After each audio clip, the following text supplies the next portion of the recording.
Bonjour et bienvenue dans ce nouveau thème dédié aux sociétés holding.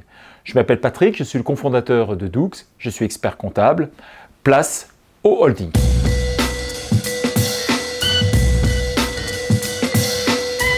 Donc concrètement, la holding, c'est quoi? C'est tout simplement une société qui a pour objectif de détenir une ou plusieurs autres sociétés. Prenons cet exemple pour être précis. Une holding, ça vient de l'anglais to hold, le verbe qui veut dire détenir. Et donc, cette société peut détenir elle-même plusieurs autres sociétés. Par exemple, ça peut être une société qui est une société de consultants, une autre pour une poissonnerie. Ça n'a strictement rien à voir. La troisième pour avoir une agence immobilière. Et enfin, une société civile immobilière. Donc vous voyez qu'une holding peut détenir n'importe quelle forme juridique à partir du moment où c'est une société, mais la société peut elle-même épouser n'importe quelle autre forme juridique. Donc une holding peut être une SASU, ça peut être une SAS, ça peut être une EURL, ça peut être n'importe quelle forme juridique comme une société civile par exemple. Donc pourquoi est-ce que l'on fait une holding? Et il y a très exactement 4 raisons. La première, bien évidemment, c'est d'acquérir une autre société. Pourquoi? Parce que tout simplement, si on prend l'exemple de M. Martin qui veut acquérir une société, auprès de M. Durand qui détient cette société, eh bien, il ne peut pas acheter directement. Alors, il pourrait, bien évidemment, s'il ne faisait pas d'emprunt, qu'il avait l'argent cash, etc. Mais pour tous ceux qui veulent acheter une société et emprunter, il ne faut surtout pas acheter en direct, il faut monter une société holding. Ça lui permettra comme ça de ne pas être imposé au niveau de l'impôt sur le revenu sur les remboursements qu'il serait obligé de réaliser. Et donc, de façon très concrète, M. Martin va constituer une société holding. Ensuite, il va obtenir auprès de la banque un emprunt qui lui sera directement versé à la société holding. Et avec cet argent, la holding va acheter les titres de la société de M. Durand, ce qui va lui permettre de obtenir ce schéma, M. Martin, la holding et la SAS. Donc vous voyez en fait que c'est très simple pour pouvoir réaliser une opération d'acquisition de parts sociales de sociétés ou d'actions, eh bien on procède quasi systématiquement par le montage d'une holding. Deuxième raison, on ne va pas se voiler la face, c'est des avantages fiscaux. Alors, premier avantage, c'est bien évidemment les dividendes. Une société holding est une société mère d'un point de vue fiscal et donc elle peut facturer la SAS. Et donc l'avantage, c'est que la holding va pouvoir déduire certaines charges et elle va être imposée bien évidemment sur les factures qu'elle va envoyer à la SAS. Et la SAS en contrepartie, donc la société fille, va pouvoir bénéficier de certaines charges qui vont réduire son résultat imposable. Si bien que si on n'opte pas pour un régime d'intégration fiscale, on pourra bénéficier du taux réduit à l'impôt sur les sociétés dans les deux cas de figure.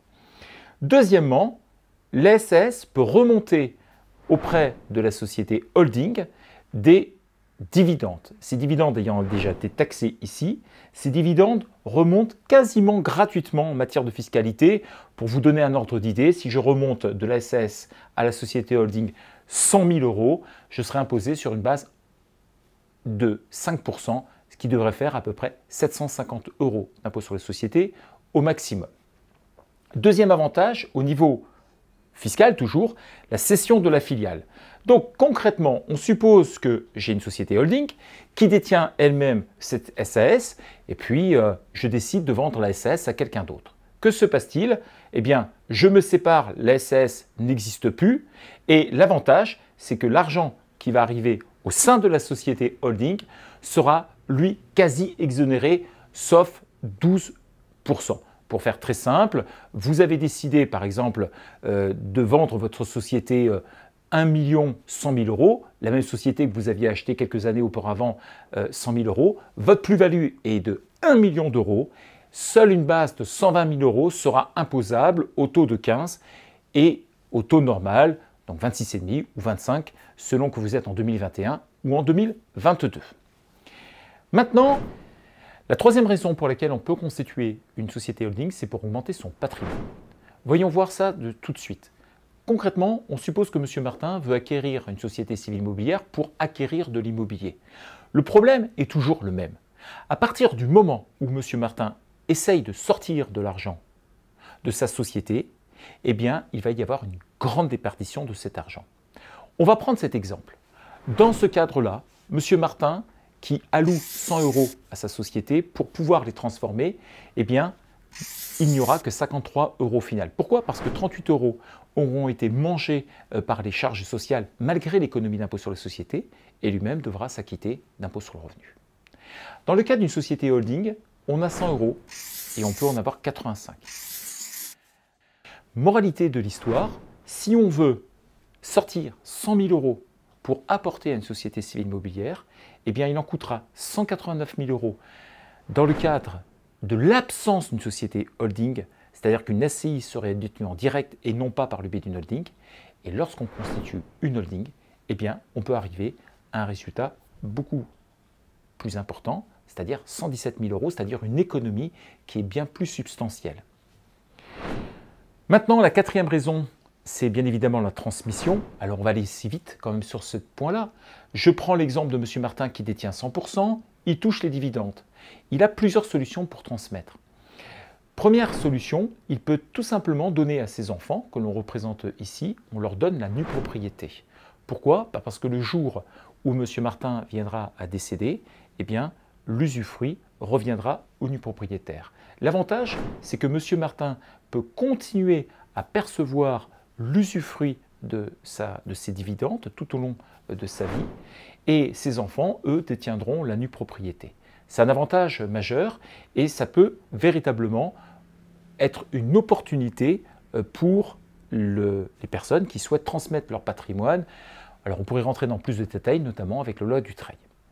Maintenant, on va aborder la dernière partie, c'est comment fait-on pour créer une holding? Eh bien, c'est relativement simple. La première façon, c'est de le faire tout au début. C'est rare, mais ça peut arriver.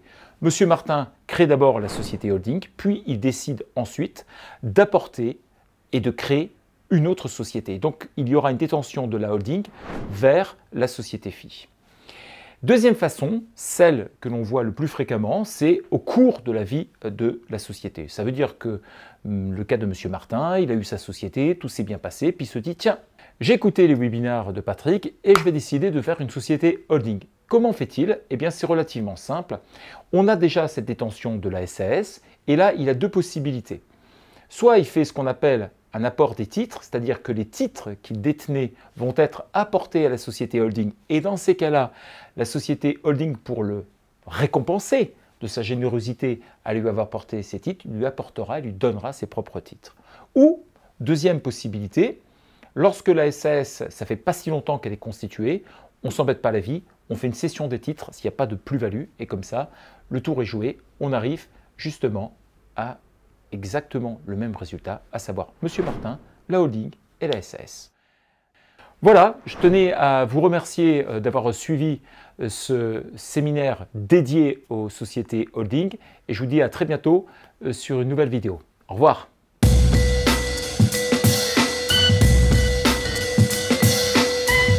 Super, vous avez aimé la vidéo? Génial, je vous propose d'aller voir directement la prochaine vidéo en cliquant ici ou tout simplement d'aller vous abonner sur YouTube pour en voir davantage. À très vite!